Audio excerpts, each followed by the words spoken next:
Hello, everyone. Hope you're all doing well. Please let me know if you can hear me okay, as I'm using the different microphones.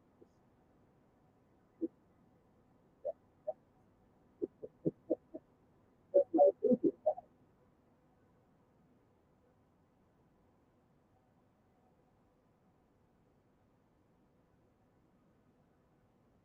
All right, that's it.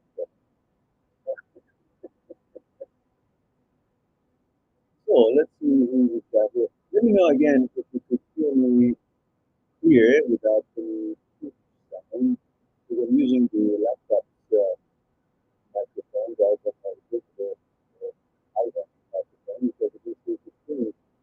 There's a connection. So it's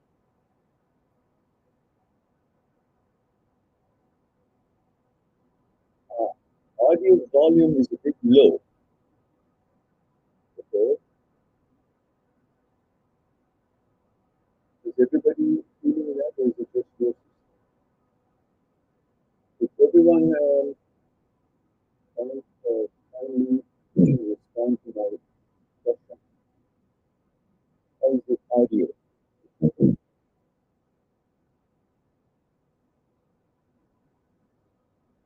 Actually, could you maybe turn up your volume?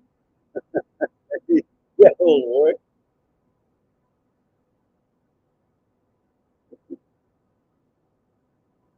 Please don't all of you stop. This is just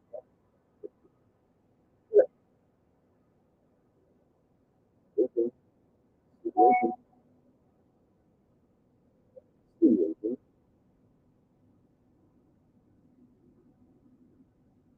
All right, I guess no one else will respond to this. Okay. All right, then. I will respond. I'll ask you again. I'm not low. Meaning one more time. That everyone here may hear this quality of sound is okay. Actually, if you increase the volume with that stuff,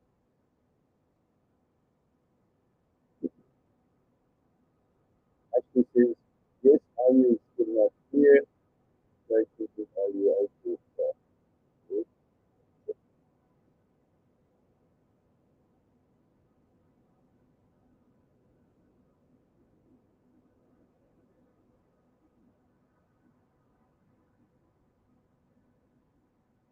Why is it only actual responsibility? Can you guys, the ones who are here, also let me know about the volume to see if it's just this system or if it's all over?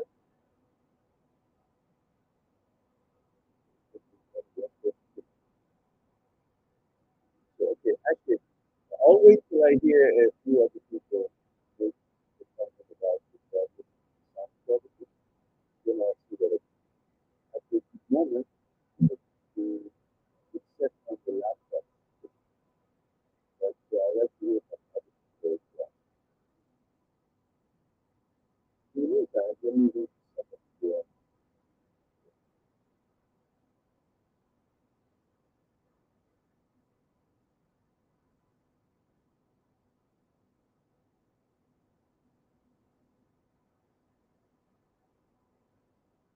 description of the sound stuff. Okay, hang on.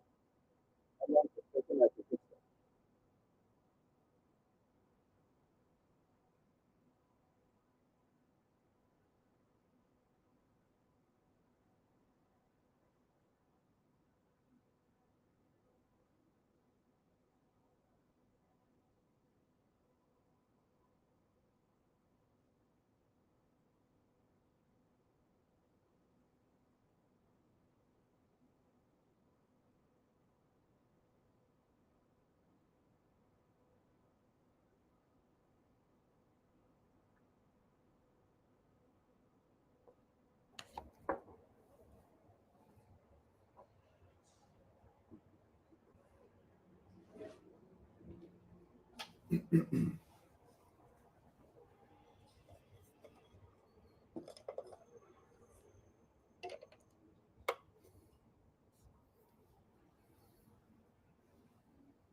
Okay. How does it sound now? Is it any better, guys? And please don't take forever to respond. Quickly, quickly now.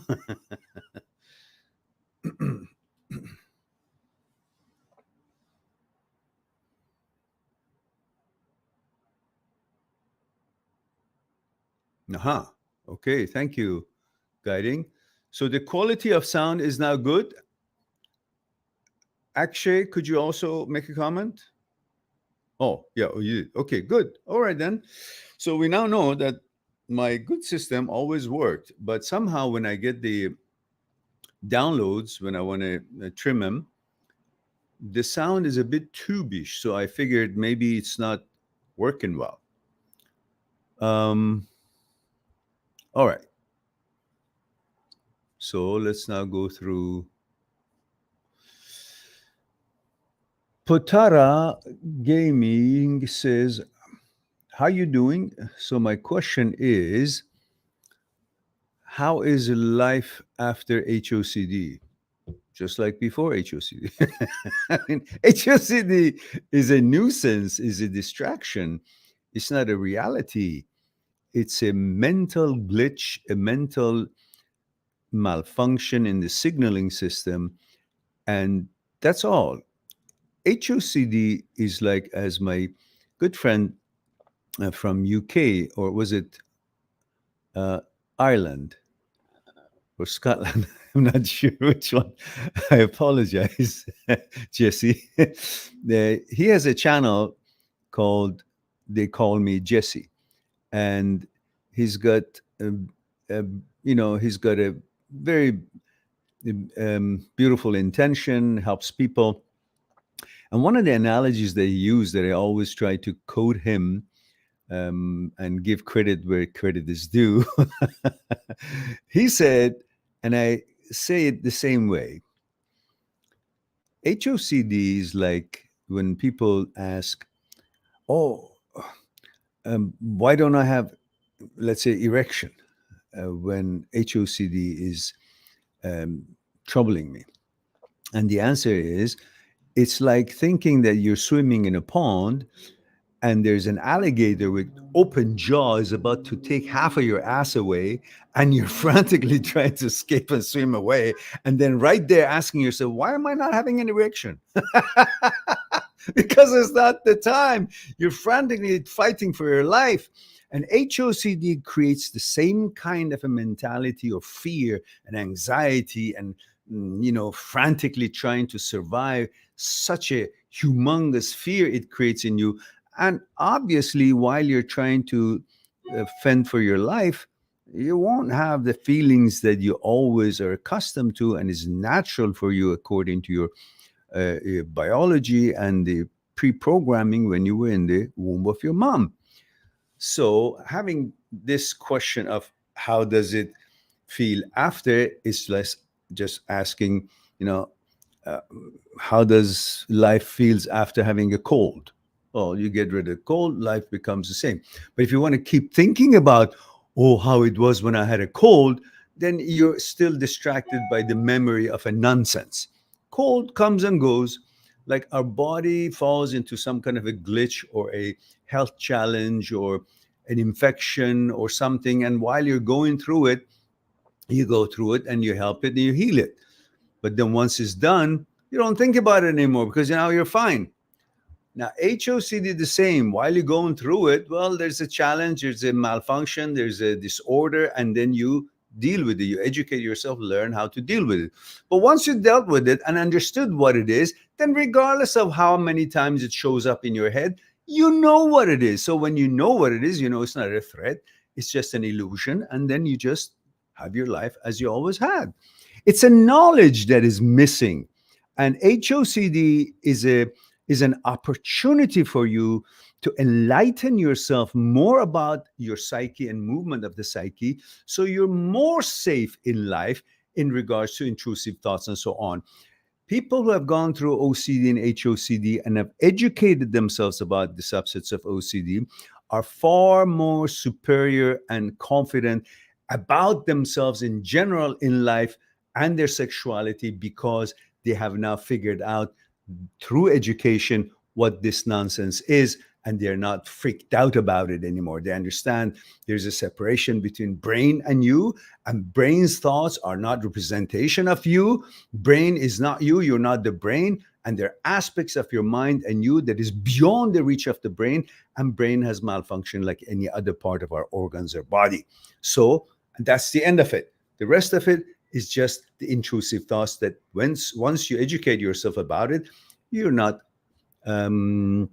affected by it anymore. And that's the key, not being affected by things that are not accurate, but the brain makes you think it is. And that makes you think is the key here to understand. It makes you think, not that you are. That's it. It's like gaslighting. Brain is involved in gaslighting you. That's what HOCD is. All right, moving on.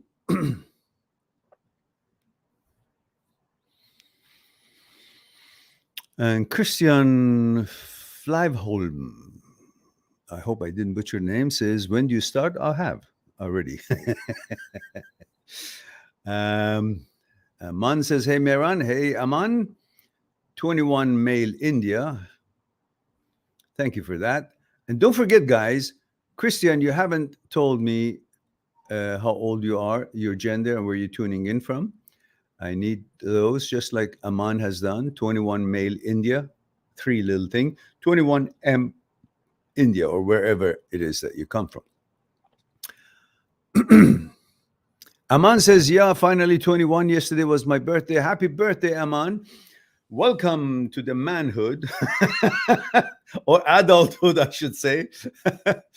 I remember when I hit 21, we went to a disco with other friends at college, and it was interesting, I guess, but it wasn't like much difference. I just thought, okay, I'm 21.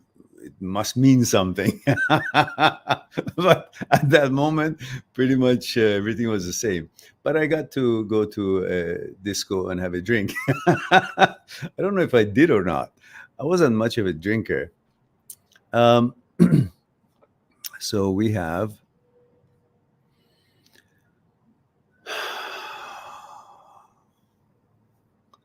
Column Haig says, hi, Mehran, 27 from England. Hello, Column. Says, people say that sexuality is fluid, but it's not fluid, is it? People are fucked up in their heads mostly. So they can say whatever they want to say. And you just stick to your guns.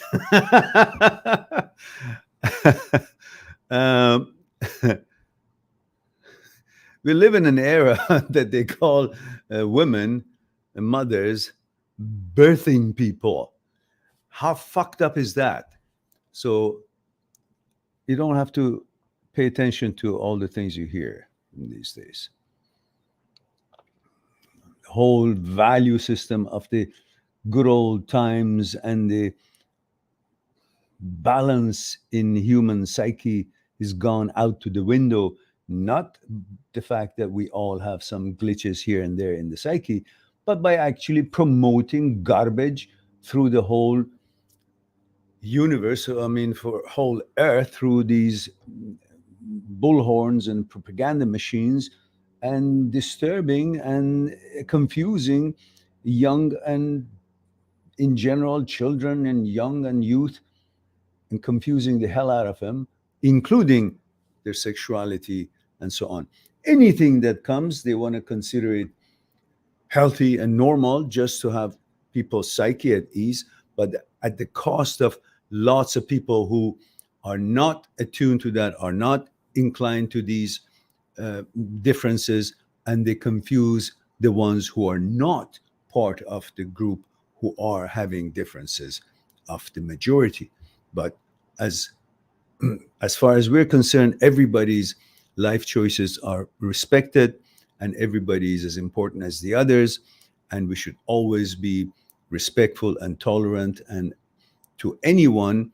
But the fact that they're actually advertising and promoting things that are not necessarily applying to everybody, but they make it look like it should apply to everybody. To me, that's a disservice, and that is not the way that would be fair and democratic to everyone. Maybe to some groups so they would feel included, which is justified, but not to the point that makes the ones who are not part of that minority group feel like, what the hell, am I supposed to think differently than myself? Or, they're putting people through so much um, unnecessary information. Let's put it this way.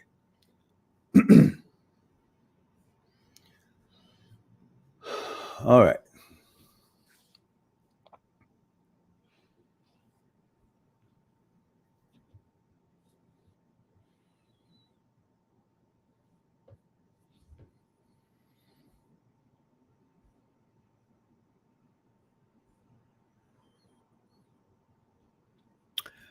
Guiding words is Jaime around 24 male Netherlands.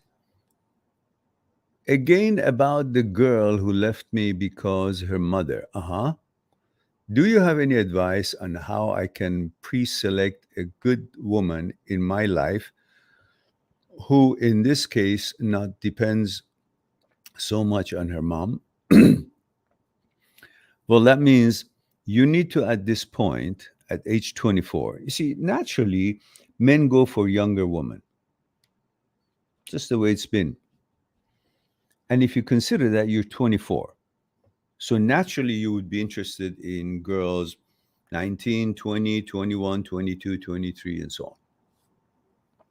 You may fall in love with someone older than you. That's perfectly fine. But what I'm saying is generally, that's a practice. So if we consider you're 24 and you go for younger girls as a default, and they will be anywhere from 19, legal age of that country, whether it's 18 or 19, I don't know, 19 to pretty much close to your age, which means they're very young and they have no experience in life, really. They're just starting their life journey and they're learning, which means they haven't made anything out of themselves. Maybe they don't even have a job yet. So, which means they're not independent. When they're not independent, they're still living under their parents' roof, which is perfectly fine. But they could also be under the thumb of the mother, depending on what the mother's psyche has been and what conditioning she has received, what shortcomings she has had in her life, and what vindications she's hoping to have through guiding or controlling her daughter's life. These are things that you will not know ahead of time, but you will get to know, you'll have an opportunity to know once you enter their life for visit or whatnot, and you can see how she behaves and how the mother behaves and what they're all about. So after a couple of visits or two or three visits and meetings, you'll figure it out. You can't know that beforehand. There's no real sign for it, other than the fact that you should be continuing this journey of dating with no real serious intentions for now, because you're 24. You've got no business trying to get married or anything. You just focus on your studies. If you have finished your studies, focus on your job and career, make money, and learn things you want to learn. Accomplish yourself in a way that you will feel more confident. Being more confident, you will meet more confident women. More confident women, obviously, is going to be a better chance for you to communicate with them. And so, through this journey of dating and not being serious, you will end up being what? Few years from now, 28, 29. That's when you know pretty much about yourself. You've accomplished so much. You're very confident. You've got your orders right. In other words, you've got your career, you got your money, you got some basis, something to offer other than your looks or your physical fitness. You have your confidence, your accomplishments, your experiences, and your career or your money. So you've got a little bit more to offer a woman. And then at age 28, 29, 30, you will get to be interested in girls of 27 years old, 28 years old, who have had a chance to have a journey in life, to experiencing a thing or two, to become independent, move out of their parents' home, maybe not, but that's okay. At least they have their own money, they have their own career, so they wouldn't be so much under the thumb of the mother or father in case it comes to that. So for now, you shouldn't be looking for a wife. You can be on the lookout for a girlfriend, and it doesn't matter what the girlfriend's behavior towards, being a puppet of her parents or not is, because you're not going to be thinking seriously about this girl for now, because you're 24 years old and there's no reason to think or count on a 22-year-old girl as a wife. She doesn't know which end is up yet. She has no experience in life. She has no resilience. She has not, perhaps mostly have not experienced any hardship, no challenges, no tough life situations. No, they don't know how to deal with things. Maybe if they come from a wealthy family, they've been just fed through a silver spoon. So that's not a wife material. So you wait, because that even spoiled girl, so to speak, in a few years would have had a chance to experience life. And then she will learn a thing or two. Then it doesn't matter if she's been grown up in a wealthy family with all kind of comforts, or she hasn't. Through life, she's learned things, and now she's getting ready to be a more reliable person, which could be a serious girlfriend material or wife material in the future. But first, you got to build yourself. Then you will be on the lookout for someone who has built herself already, just like you. And then you're on equal terms. Okay, having said that,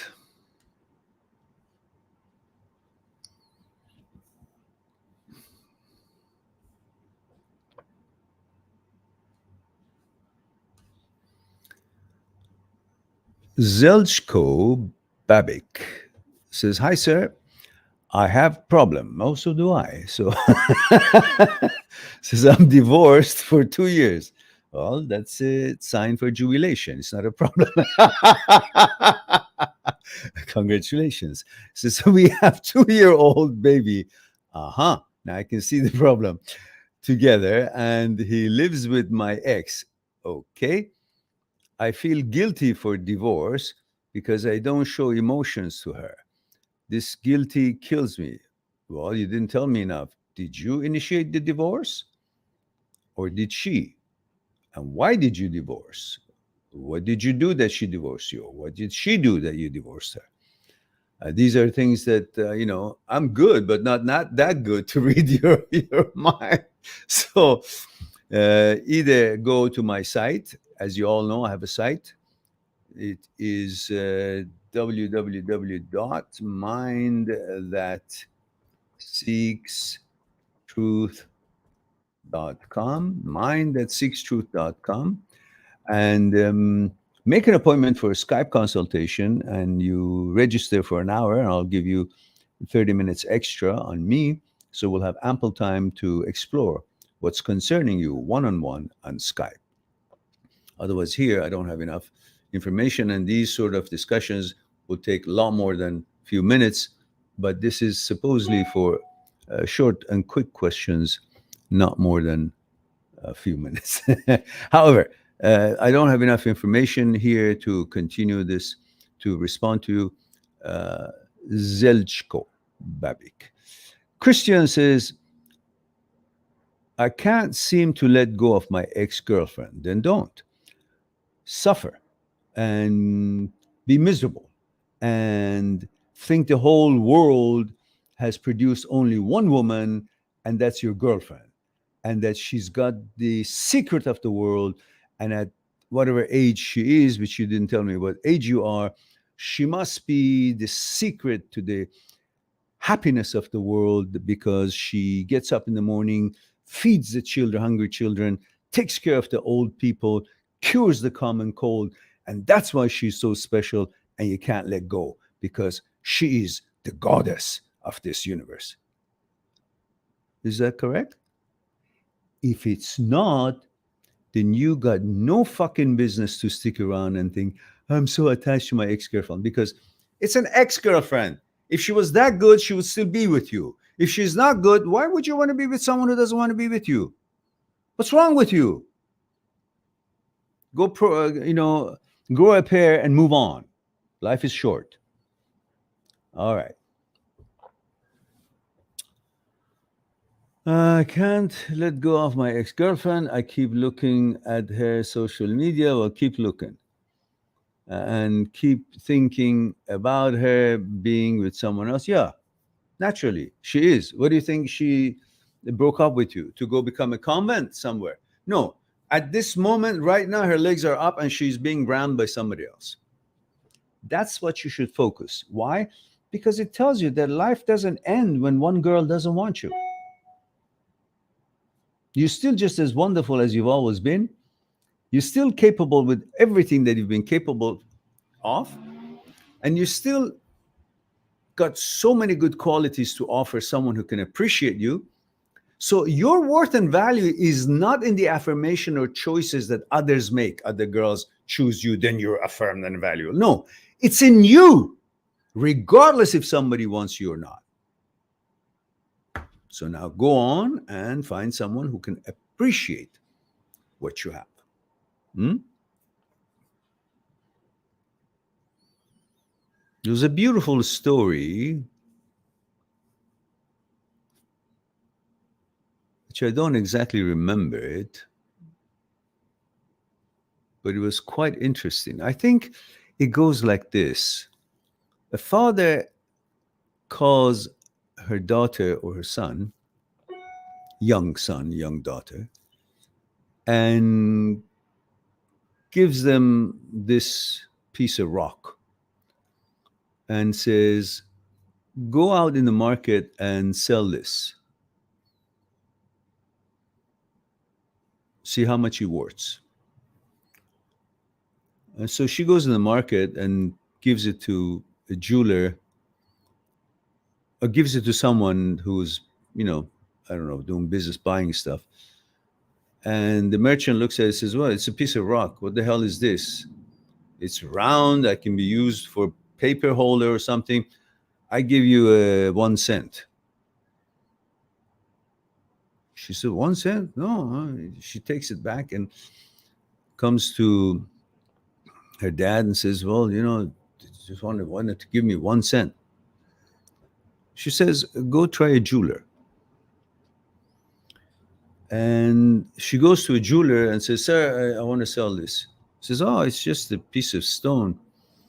It's not worth much, but I can maybe do something with it. I'll give you $5. He says, $5? Oh, it's good. Let me go ask my dad. He goes to his dad, says, listen, he just gives me $5. He says, go to a stone cutter. Goes to a stone cutter looks at it, says, wow, my goodness, this is a diamond in the rough.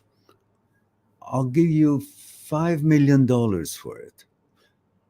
The girl says, what? And he goes to that, says that. The guy says, $5 million. Says, see, it's not about who wants to buy it. It's about if you go to the right place and the right buyer for what you have to sell. Pretty much the message is this. I may have butchered the whole story because I don't remember it exactly. It was a long time ago I heard it. But the idea is, if someone doesn't pay enough for you or doesn't want you, that's not your worth. It just means you're in a different market. You're in the wrong market. You're presenting yourself to someone who doesn't have the wisdom, taste, and ability and credibility to appreciate such quality. So you go somewhere that they can appreciate your quality. They know what quality is. Then suddenly they will be paying attention in a different way. So her lack of attention does not set your price or value. You being in the right place in presenting yourself to the right person, that is what your value is. And your value is always the same, regardless of who accepts you, wants you, or doesn't want you. All right. Let's go to. Hmm.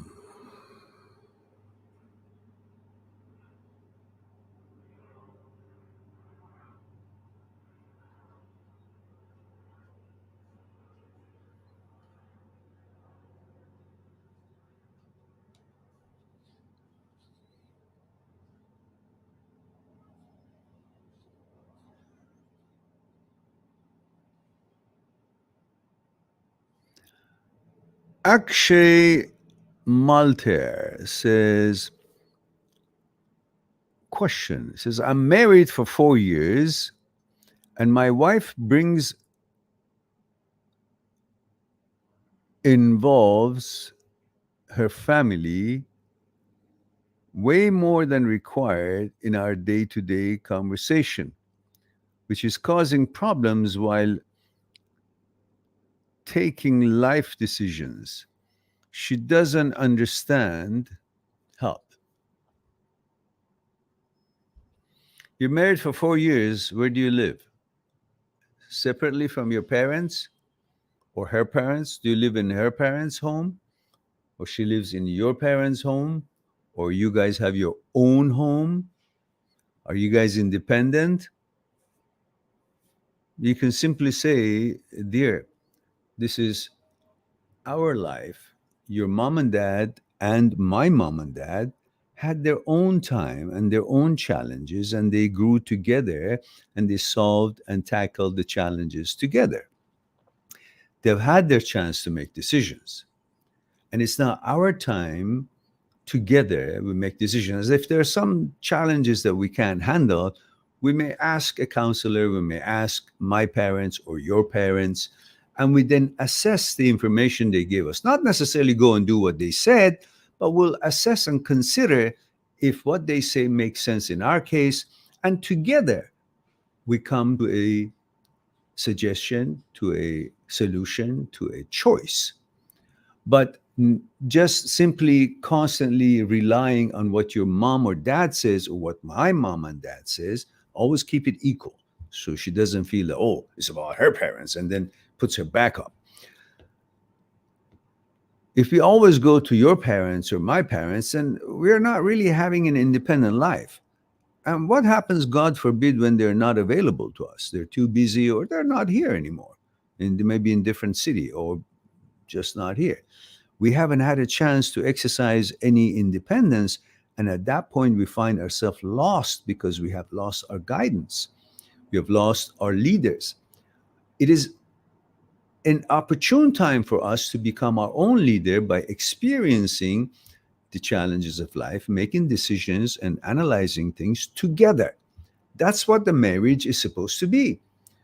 We are each expert in something. We have wisdom, and we are supposed to put these two expertise or wisdom together and lead ourselves out of jams or challenges in life. Sometimes I'm good and better than certain things in life than you are, so I will take the lead. And sometimes you're an expert in something that I'm not really much good in it, and you take the lead on that subject. And most of the times we collaborate and we make leadership or the decisions that is best for us together. But having others come in, what if I bring my parents and then you bring your parents and they bring their brothers and sisters and they each suddenly we've got a whole stadium, soccer stadium, trying to make a decision for something that is only for us to do, and eventually we may accept or reject their suggestions because it's not from us to us, it's from them to us. And they're not in our life. They don't know what we are all about. As much as we think they do, they're our parents, but they actually don't. So I suggest to you, let us exercise to be independent and we solve things together by reasonability, not by who wins and who's more powerful. And it's just not a competition, it's not a war. It's you and I. So let's figure it out together.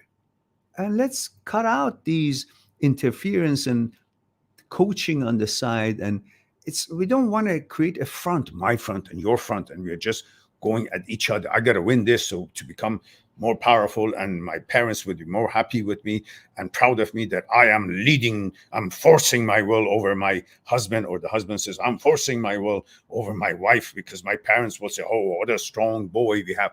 All this bullshit. You're supposed to cooperate. You're married. You sleep beside each other. Hmm? You go through the hardship together. You eat together. If you don't have, you don't eat. If you have, you eat all together. So it's you and him, or I mean, together, and you and her. So it's logical for you guys to learn how to deal with life together. rather than letting others create a wedge between you two. So communicate this to her, and if she doesn't understand, then you can perhaps say, I'm sorry, dear. I don't think I'm comfortable with this situation. As long as you feel this way, why don't you simply go back to your parents and live with them and do what they say? Because in here, I want us to do what we together decide to do, not what they decide for us. We've been a child. I've been a family son, and you've been a family daughter, and you've done what they said, and I've done what they said. Now it's our time to do what we think. And I want to make this decision together, you and I, not them. And if that's not acceptable to you, you can go back to your parents' home and we'll just live separately until we understand. What else can you say?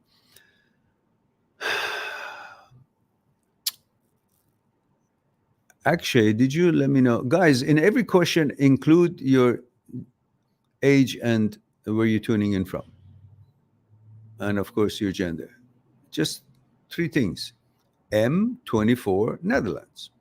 Or, I don't know, F32, Japan, or whatever. Actually, we've only had one person from Japan ever.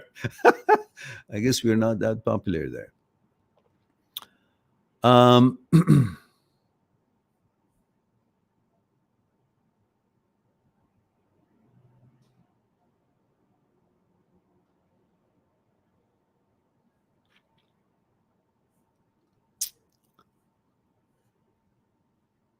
Zelchko Babik says,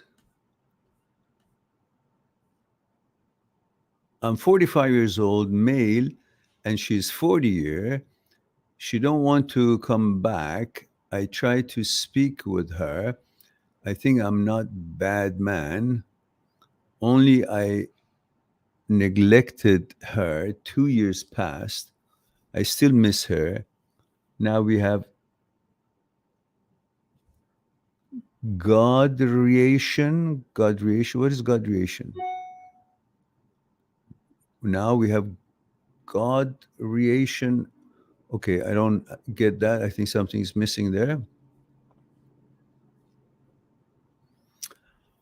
So you have a 2-year-old baby together and you're divorced for 2 years.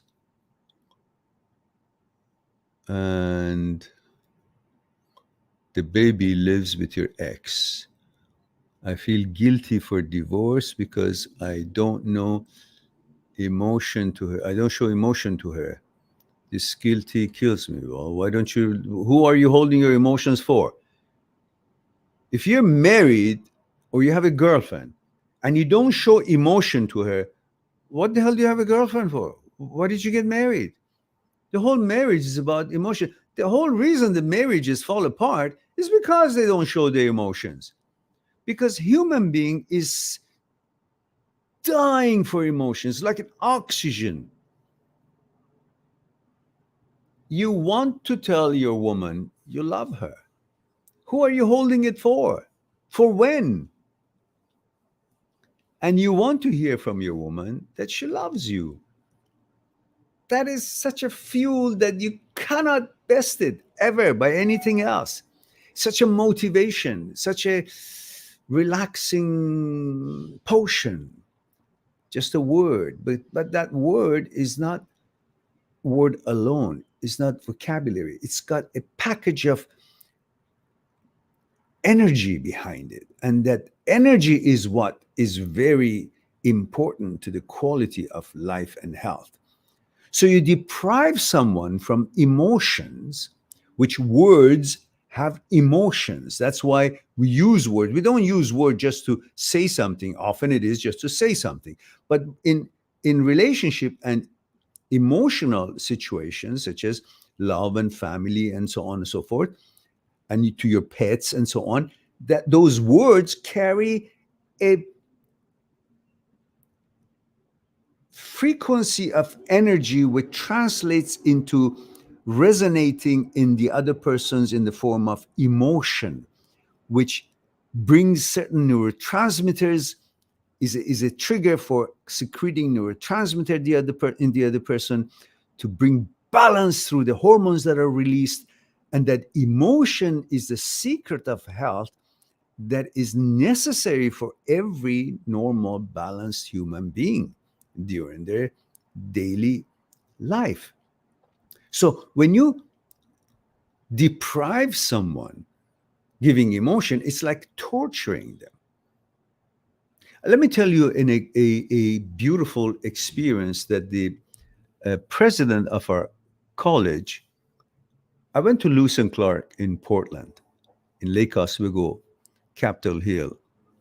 And we had the president at the time,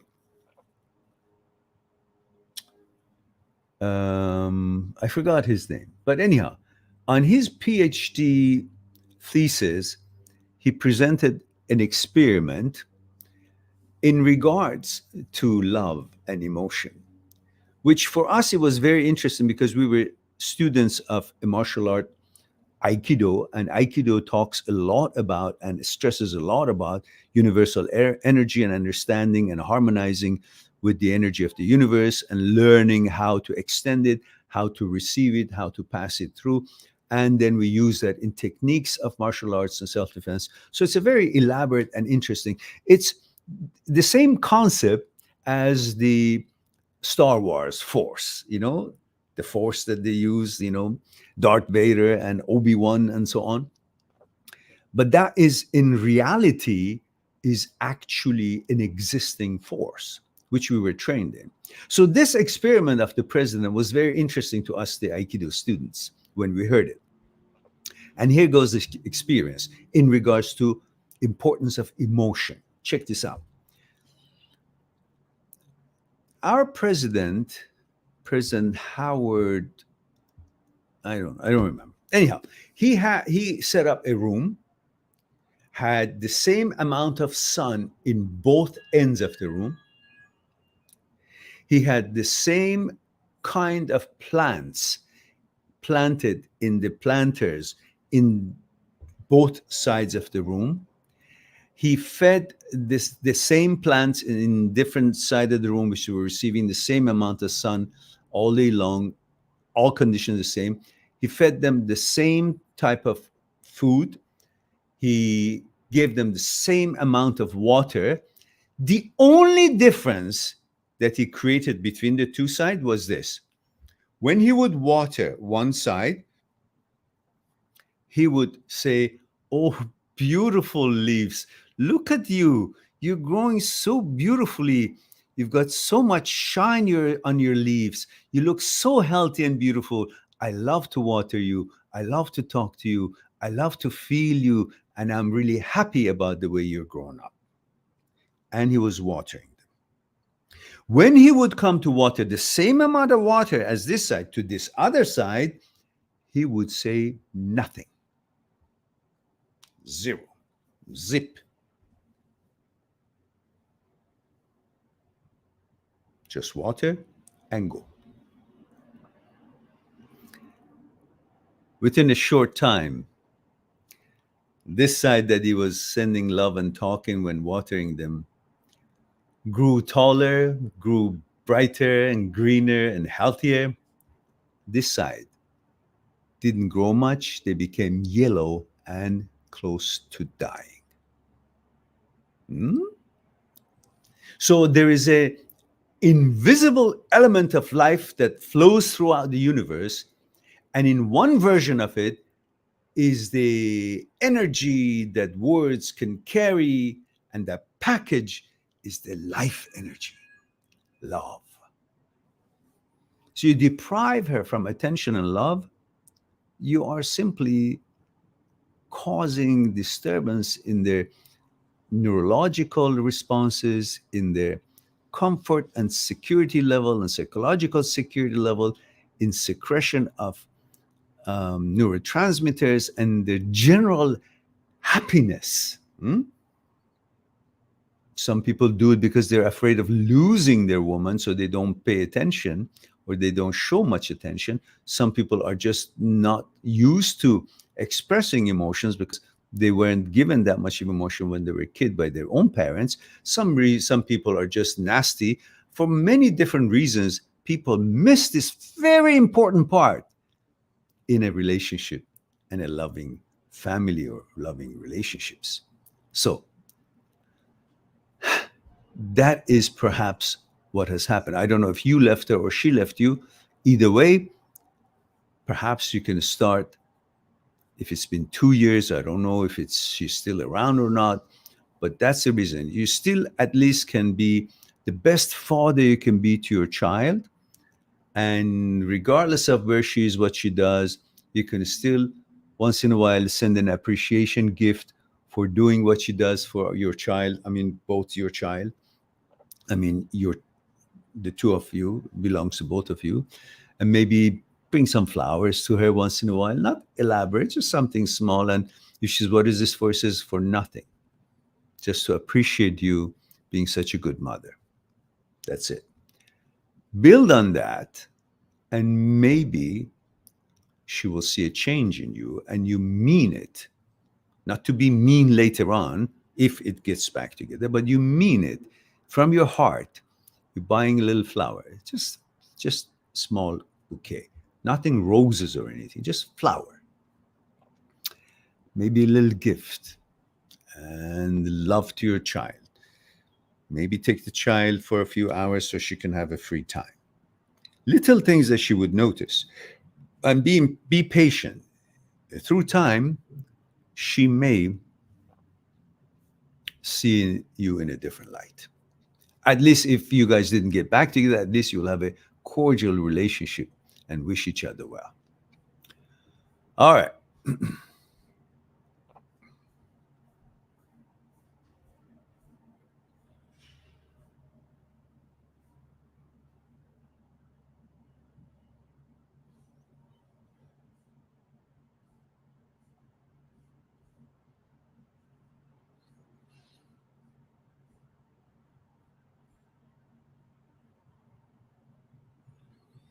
Hardik Kundalwal says, hi, a question. Hardik, you are what? 20 years old at the end, you say that in the beginning, guys, so I will know before I read the question. It says, hi, a question. Should we fight for the relationship? Is it worth the point? I like this person. We have never met as of now, but we have been talking for the last few months. I'm 20. I don't understand what that means. Why would you be fighting if you haven't even seen each other? Long distance relationship is not easy. It needs lots of dedication. It needs lots of precision timing, lots of clarity in communication, especially in the form of text, because you don't know what the other person is doing at the moment and how fast he or she wrote the answer, if she really understood what you said or not. All these, and what mood they are in, how much time they have. You may have more time to express yourself, or maybe you use different words and have a different way of communicating, and they may be busy or they may not respond to you right away as you would like it. So all that could create some kind of a misunderstanding. So long distance relationship is a very military precision project. You got to be really on top of it. Understand that this other person cannot see what you're doing, cannot understand why you're late in response. You need to express, for example, it could be in any kind of relationship, a boyfriend-girlfriend relationship, family relationship, um, parents and daughter, or parents and son relationship, whatever it is that you're communicating through X, they don't know what's happening through text. You don't know, they don't know what's happening this side. You each don't know what's happening in the schedule and business of the other person.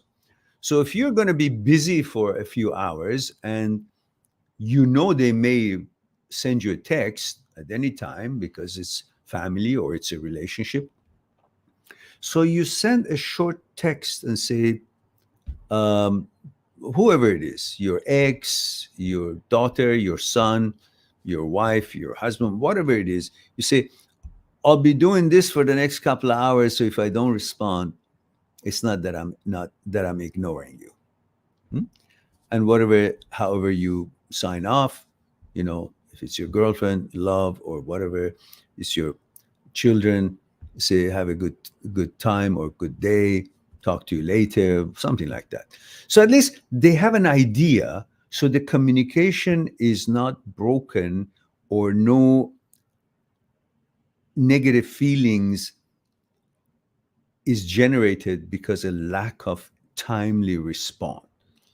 Because it's relationship is all about attention.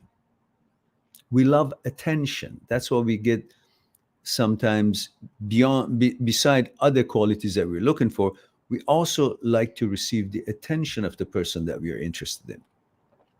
And that attention in text is very challenging to make sure it's expressed properly and not misunderstood. So when the text is not explained why it's late, or why the communication is not um, consistent, a misunderstanding could take place because you feel you're neglected.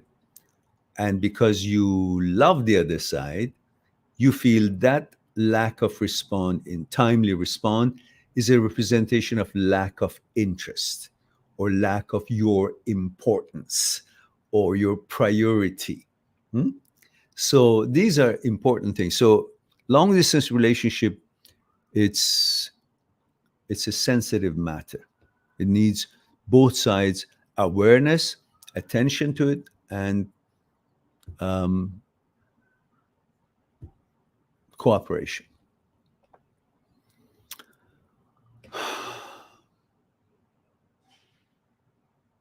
So when you say worth fighting for it, for a few months you've been talking like this. Where is it gonna go? Are you guys gonna plan to visit each other and make something out of it, or is just at age 20 you're just gonna hit on anything you find? So better let it go, because at age 20, and if you guys are not living close by or don't have means to keep visiting each other and plan for something more reliable or consistent in the future, which I'm sure you won't at age 20, you just have your fun and don't think of it seriously. It's just a good experience to be in contact with the girl, and for both of you is an experience. But don't expect, because anytime at that age, she's probably what, 19, 20, the same age, she may be invited by somebody else to go out, and physically they're in the same town, and it's very possible they'll go. But if you were like older and you had many different experiences, but you were not satisfied with the choices, and now at later on age you have found someone that is really of quality and you guys are compatible, then you will do whatever you can to make that work by your presence with each other, traveling to see each other often if you can, making efforts, because then you've had experiences and you know this quality worth trying to make things work. But it has to be uh, mutual, not just your interest or her interest. So in this way, 20 years old, go for somebody closer to your base, and then have some physical contact. Go for tea, coffee, I don't know, see, cinema, whatever activities, and get to know each other in real time and in real negotiation of day-to-day life matters. And Dokra Tinisiagamer, I hope I didn't butcher the name. Tinsie Tinsiagamer. Tinsiagame. Oh, it's a gamer, is it? It's not a last name, is it? You cheeky. Okay. It says, hi, male UK 22 years old. My question is, me and this girl exchanged number and we have been talking for 3 days, but the problem is she never start the conversation on text.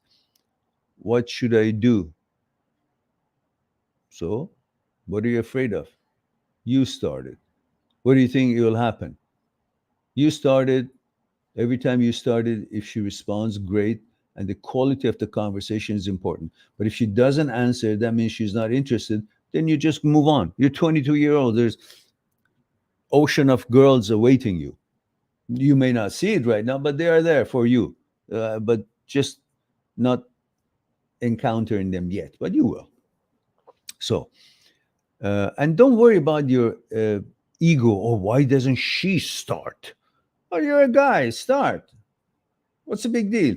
Maximum is she says, "Oh, well, he's so into me, and why is he so into me? And if he's so into me, then he must not be that quality because why is he so into me? Maybe I'm not that. I don't think I'm that hot. So if he's really into me, that means he's into someone who's not that hot. So that means maybe he's not that good." Kind of things like that. So that means a woman who doesn't have enough confidence. In fact, it's good to express your feelings and emotions or interests to a woman, not overly, but genuinely. And if she doesn't reciprocate, that's your signal that she's not interested, and you move on. Next, go somewhere that they know your worth and value. They're seeking quality, and that's where you should find um, the interest in you.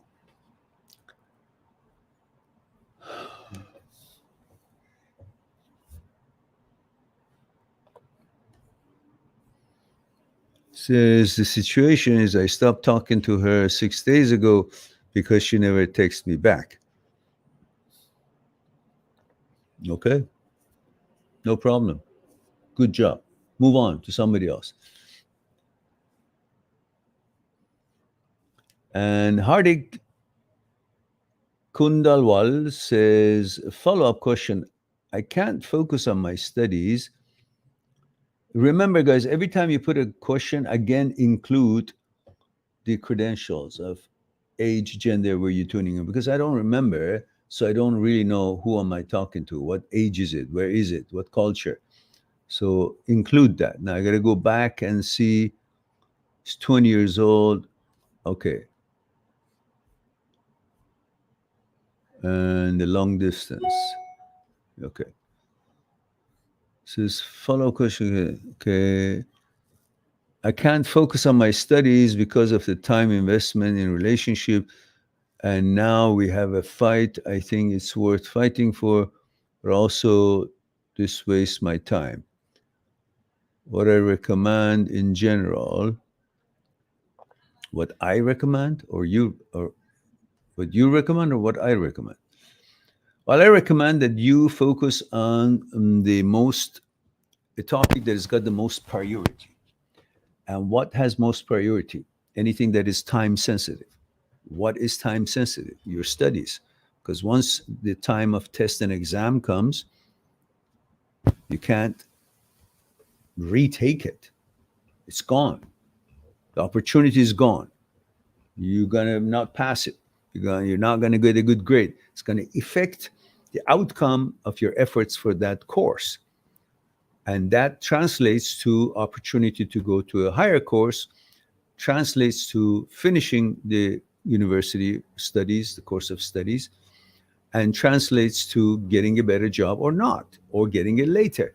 So it's going to affect your life, which translates to food on the table, comfort, home, ability to pay rent, and have enough money through your career, and confidence translates to confidence to be able to maybe invite a girl to a dinner, and you have money, you have confidence because you have a job, you've finished your studies, and so on. And none of that, you allowed it to be affected by a fight through a relationship or whatever it was, that really there is no telling that even if you fight and you get back together, it's going to last for your whole life or not. But that education and that what you're trying to accomplish is going to help you all throughout your life, because it could be instrumental in you finding a better job, making money, and putting food on table. So you figure out the priority, and the priority is not to be distracted at this time with her. It's focusing on your exam and the studies at the moment. Once the exam is done and you finish, then the time is there for you to focus on the challenges and discrepancies and the back and forth with the girl. which you would have the time to spend. At this time, you don't have that resources. Whatever resource you have, which is time, should be spent on the most something that has got the most priority, and that's your studies, because that's going to translate to a better life for you in the future. But this one has no guarantees for anything. It's unknown. It's just pleasurable time. I understand it's important, but free it. Take a break from it. Says, okay, I'll deal with it, but not now. It's like you're a surgeon and somebody's about to die and you need to surgery and then you have a fight. What are you going to do? Going to continue taking care of the girlfriend or the fight or the whatever it is, or you're going to attend to the priority. Once that's done, you did the surgery and the person is saved and getting back to health, then you can go and deal with this, because this can stay, can wait. And even if it doesn't, nobody dies. She goes on her own merry way. You go on your own merry way. Life doesn't end. There are other opportunities for you, other opportunities for her. It's just your desire for pleasure and your ego is going to be a little bit, shaken, but then it'll get back to its balance by when you find new opportunities. And that's the end of it. But that priority for the surgery as a surgeon is take the first choice. And this is the same thing here. Take a break from it until you do your studies and take care of it. Then you deal with whatever you have to deal with.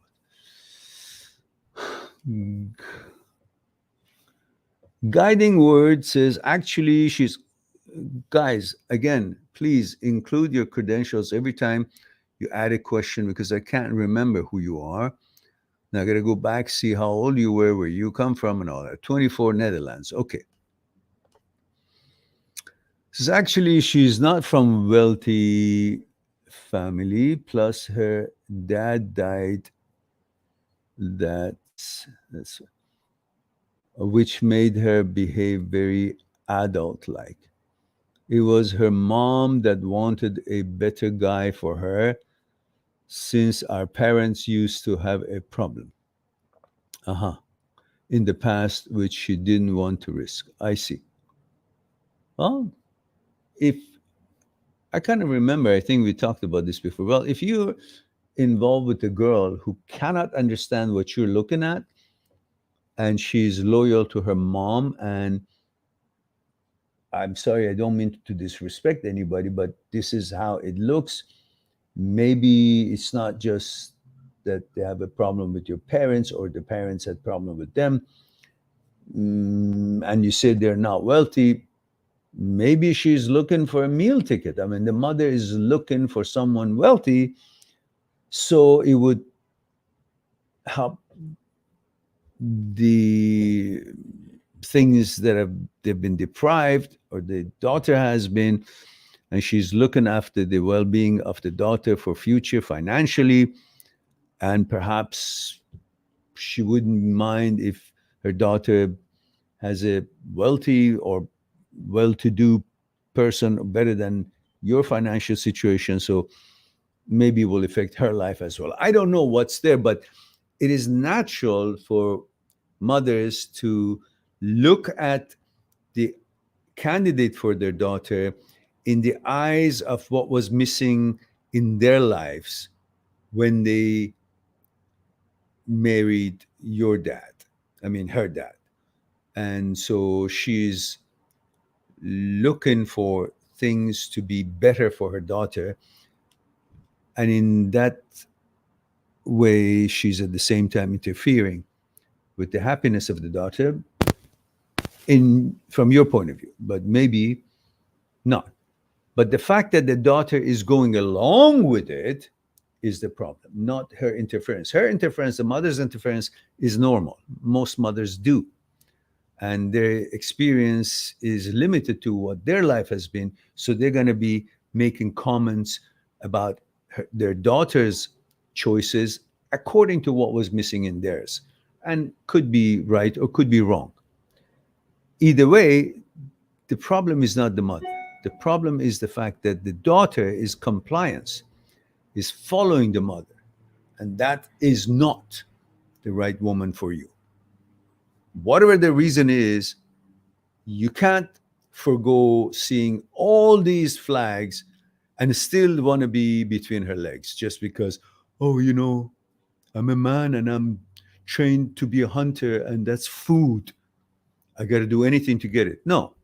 If the woman is not qualified, is not representing the kind of expectations you have, standards that you seek for, class that you are used to and accustomed to, um, wisdom that you wish to see in your woman, and so on, then it's not qualified. The fact that she's a female and she's pretty and she's got the legs and this and that doesn't qualify, because all that could actually become no longer a biggest deal in the relationship anymore once you guys start interacting on consciousness level and see that you actually can't stand each other's mentality, policies in life, outlook in life, mannerism, behavior, reciprocation of emotions, and all the other things that is involved in a good, healthy relationship.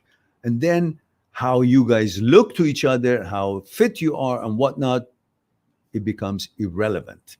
Because if that was the only glue holding a relationship together, then all these Hollywood actors and actresses, the man looks handsome, the woman looks drop dead gorgeous with all the glamour and the clothing and sexual enhancements that they can do, they would stay together. How come they're divorcing? Regardless of how good looking they are and how wealthy they are, they're still divorcing. Why? Because the relationship happens in here. It invites you by the way you guys look and fitness you are and so on. The sexuality interest, it invites and creates the time so you can get to know each other's consciousness. Well, once you did get each other's consciousness, if you're not compatible or don't try to be compatible, it doesn't matter how good looking the other one is. Just, it's not going to work. The chemistry is gone. The beginning chemistry is physical, but what causes a lasting, healthy, and happy relationship and sexually desirable relationship is what happens between the 2 ears in the consciousness of the two. So focus on that and then make your decision.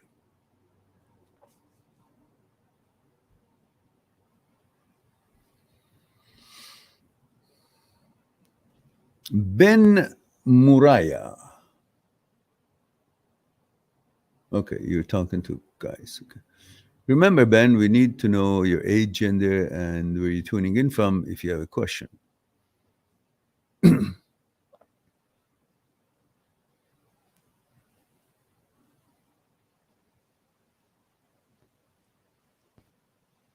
Christian says, thank you, bro. It was a good explanation. Okay, you're welcome. Lucky Ducky Daisy Flower. I got to have a truck to read that name. Lucky Ducky Daisy Flower says, I felt my birth. Listen, Lucky Ducky Daisy Flower. Please include your age, gender, where you're tuning in from. I'll get your question right away. And Holy Shit is here. Well, that's very interesting. Screen name. As usual, it says, hi, Lauren, 33 male Germany. Guten Tag. Wie geht's heute? Says, my ex cheated on me and left me for another.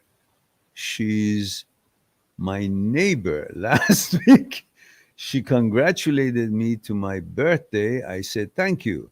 Today, I saw and heard her with the new one. It's been 6 months now. She knows I love her so much. Why? Why do you love someone who's laying down in bed with somebody else? I mean, Jesus, what's wrong with you? Don't you have any respect for yourself?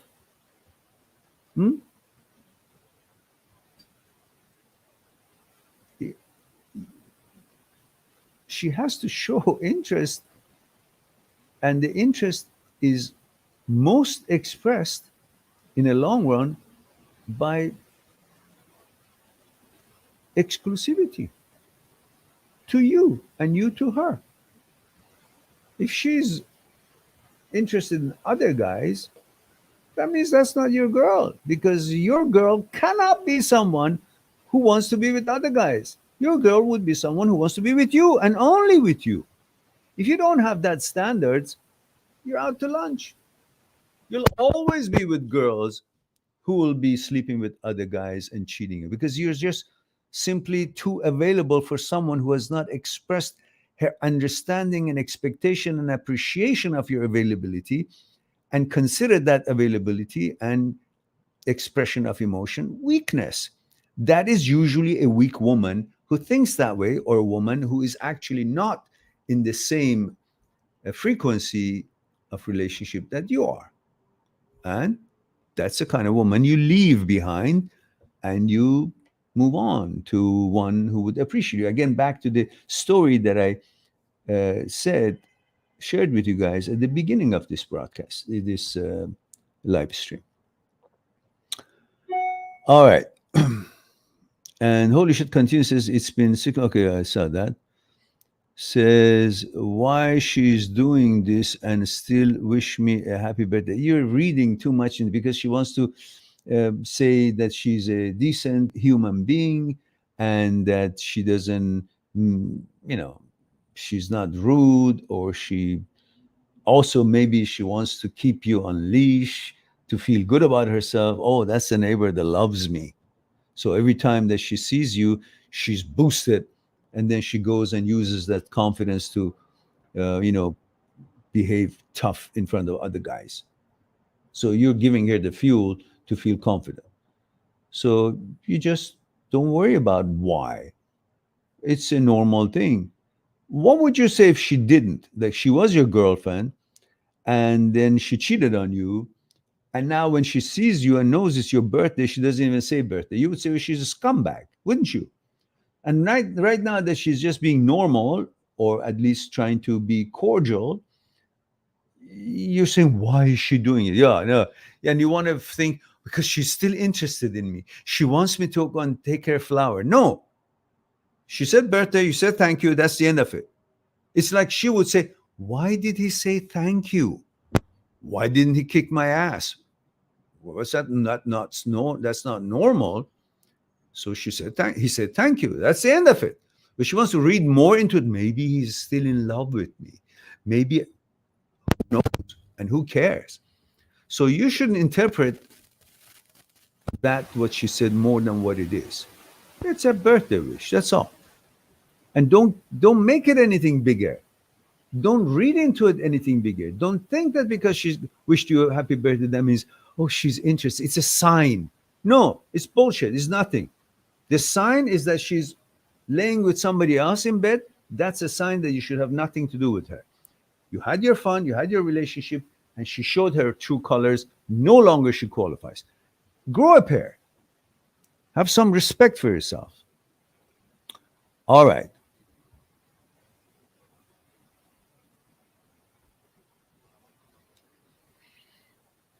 And her birthday, and a week later, and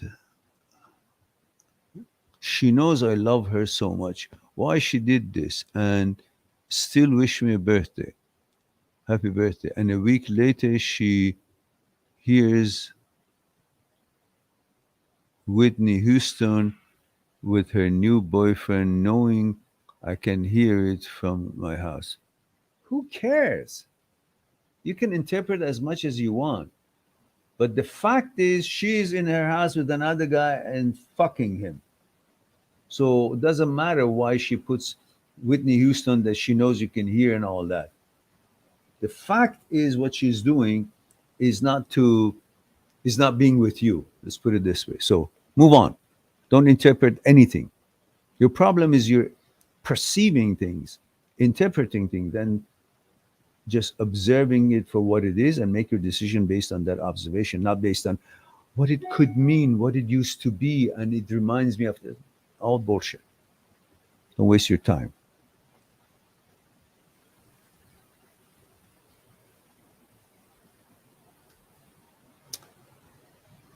And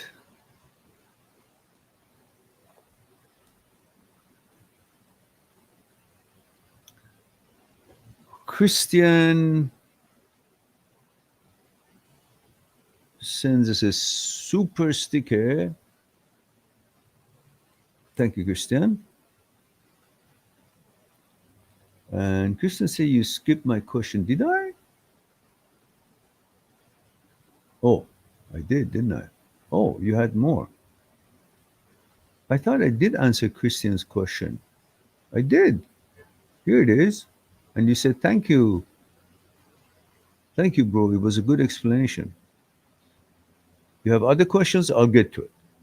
So let's get to Christian. Customary when we have super chat, we're supposed to go there, I guess. So Christian says 23 male. Says second question. Ah, there it is. Okay. I've been dealing with HOCD for 6 to 7 months, and it has definitely become better. Still, I tend to avoid girls, and I feel my attraction and libido has gone down. Why do I avoid girls? Because you're distracted and trying to fight for your life and protect what you are and what your identity is. Nothing's going to happen to that identity. Nothing is going to change in you. But you, as a survivor, as every human being is, you will make frantic efforts to protect that identity from an attack. Not that the attack will be able to change anything in that identity, but you are, by program, obligated to defend it, which means you're distracted towards that supposedly nonsense attack, which in turn brings us to the same analogy as I made and used from our friend Jesse. Again, it's the same thing as I explained before.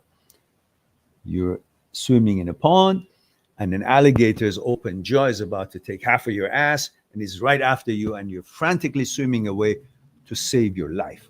At that moment, you're so distracted, it doesn't matter what your natural talents in life is, and program and inclination and identity and abilities and whatever normally happens with you is, you can't ask the question, why am I not having an erection? Well, because the alligator is about to eat your ass and you're worried about your life and not losing your dick.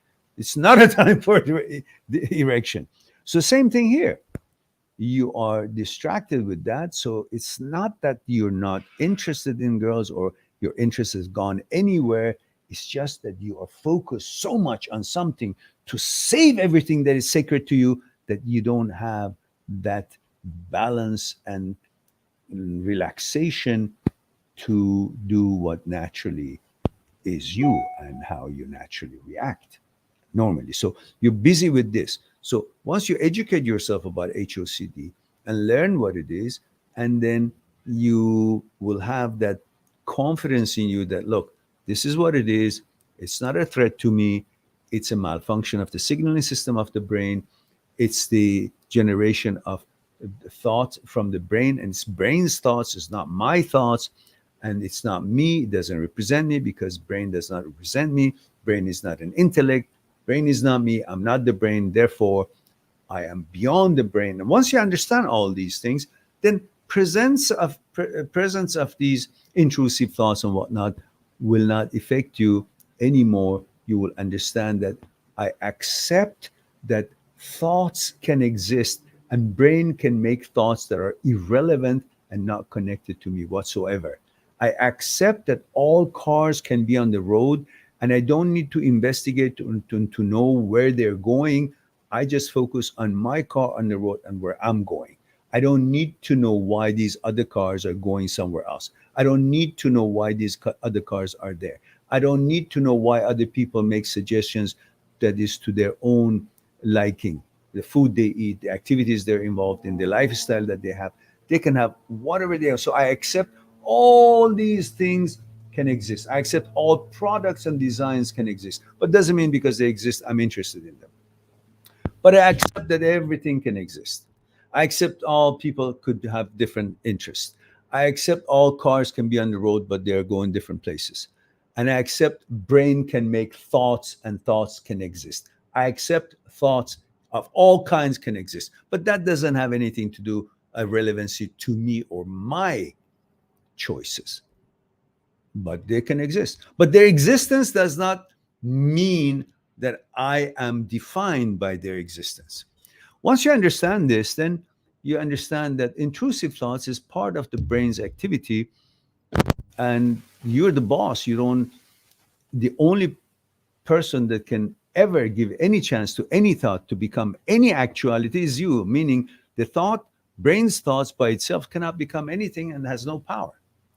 It's only you that can either have them fall by the wayside, or you find them useful and choose them or use them for any calculation, learning, or any project they may have on hand. So, on that note, you're confident that thoughts can exist, but it's irrelevant to me, and I have my own life and my own destination or goals or plans or direction or intentions or whatever. So I do that. So, and the thoughts can exist, people can exist, their choices can exist, products can exist, cars can exist. I accept everything to be there, but it's irrelevant to me. Just because things are there doesn't involve me, and it doesn't have a power to change me. So I'm okay. All right. And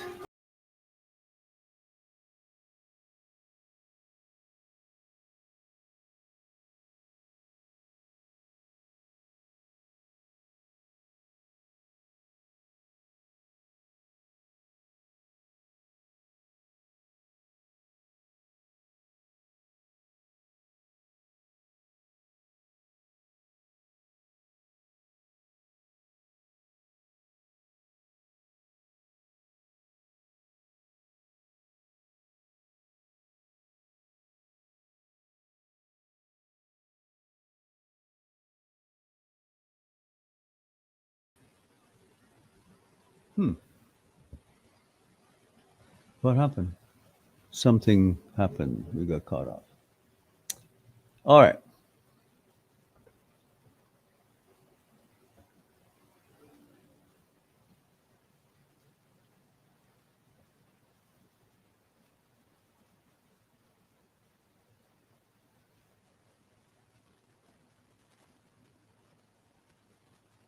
No.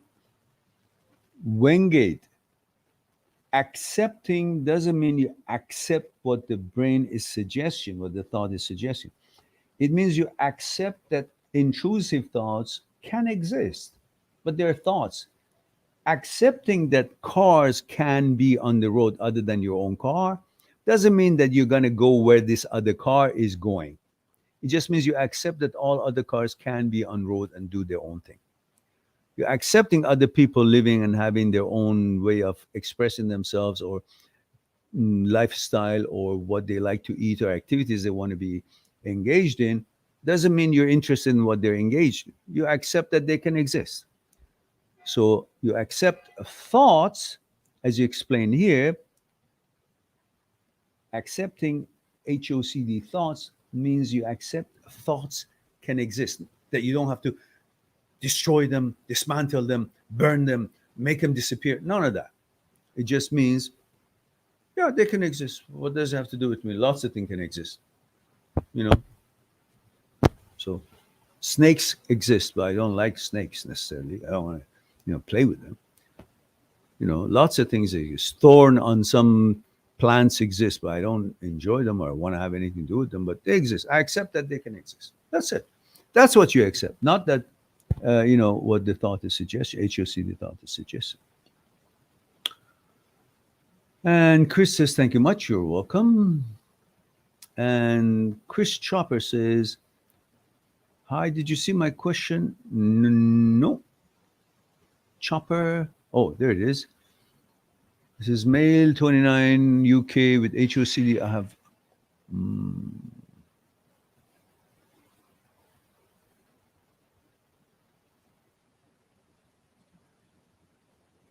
Okay, I have all that answered in many of the videos. It's going to be so long discussions here. So Chopper, you can go on my channel and put in HOCD, and you'll have array of hundreds and hundreds of videos, and you can, from the title, choose the ones that could answer your question.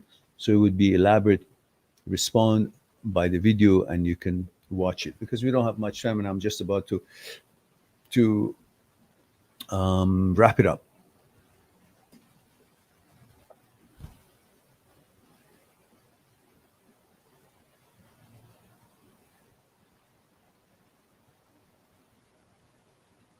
Yeah, Wengate, you don't have to get anxiety or you don't have to get disgusted or anything from the thoughts in order to be sure that, oh, you're not interested in that thought. No, being disgusted is, why should you get disgusted? It's a thought. So the fact that you don't have to get anxiety anymore, you're not disgusted, that means your brain is not fearful of it, which is the idea. The ERP is one idea for it, is to not to be freaked out by thought, because you have realized that the thought on its own have no power. It can't do anything to you. So the thought of it, that culturally has been introduced to us, that this is not us and it is mm, something that we are not interested in, it doesn't mean that you have to now react to it violently or disgustingly in order to convince yourself or be sure, get assurance that you're not what the thought suggests. It doesn't need that. You can simply see the intrusive thoughts. The intrusive thought. Thank you. I'm not interested. That's it. That's it. You don't have to be disgusted to say, "Oh, I'm not because I'm disgusted. I have anxiety." No, because you have understood they have no threat. And yeah, okay, so I can see in the middle of a movie, I could see a scene that I find it not my lifestyle, or I'm not interested in that kind of choices. But you know, it's not, doesn't mean just because it came on the screen, oh, I saw it, that means I have interest. No, it's just there. So okay, I don't have to get off the chair and leave the saloon theater just to prove to myself that I'm not interested because I saw it and I reacted in this way. No, I saw it, but I'm not interested. If I'm really, you know, I don't have to look at it either. But just because I saw it doesn't mean anything. Just because I didn't get anxious, or no, it's just thought. So okay, thought. So what? You laugh it off. So, oh yeah, that thought. Okay. You're giving so much power and importance to a thought that comes from a brain, which is a organ of yours. It's an organ of yours. A production of an organ of yours scares the shit out of you, as it could actually define or modify you. It's an organ. Brain is also an organ. It malfunctions. It doesn't listen to what your preferences are. It can go rogue, imagine shit things that is not of interest to you, but that can't do a shit to you because you're the boss. It works for you. It's like saying, oh, my intestine farted and therefore I am fart. No, it did what it does. And that's one of the functions that it does. Not pleasant, but it does. The smell of it, yeah.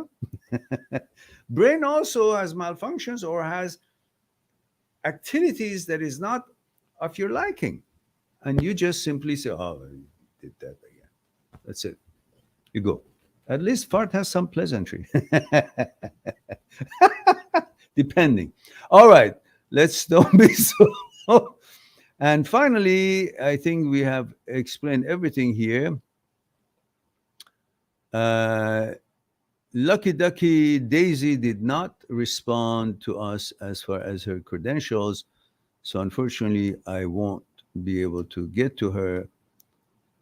Obviously, she's no longer here.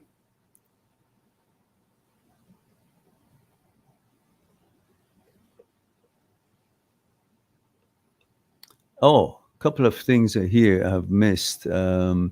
Yusuf, Yusuf Aleph says, Salam Chituri, Yusuf UK, 30 years young. Okay, hello, Yusuf. Says, what are your thoughts on affirmation? In what context? What are you talking about?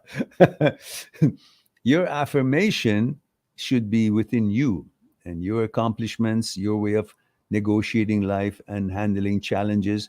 Your affirmation is not in the words and the expressions of others towards you, because they're of a different consciousness. They could be having different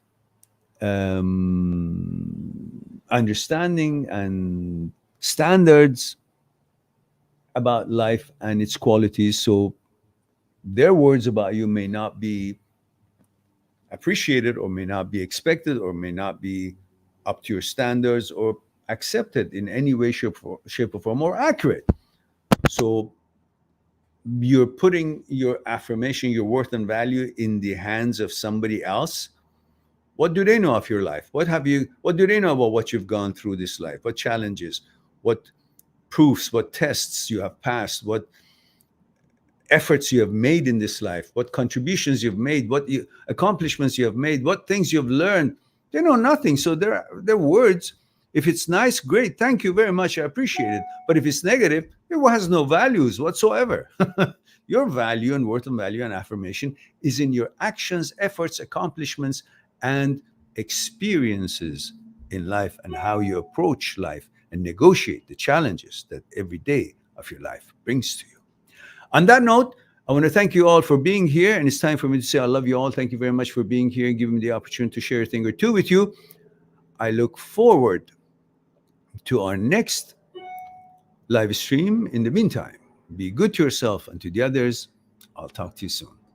Bye for now.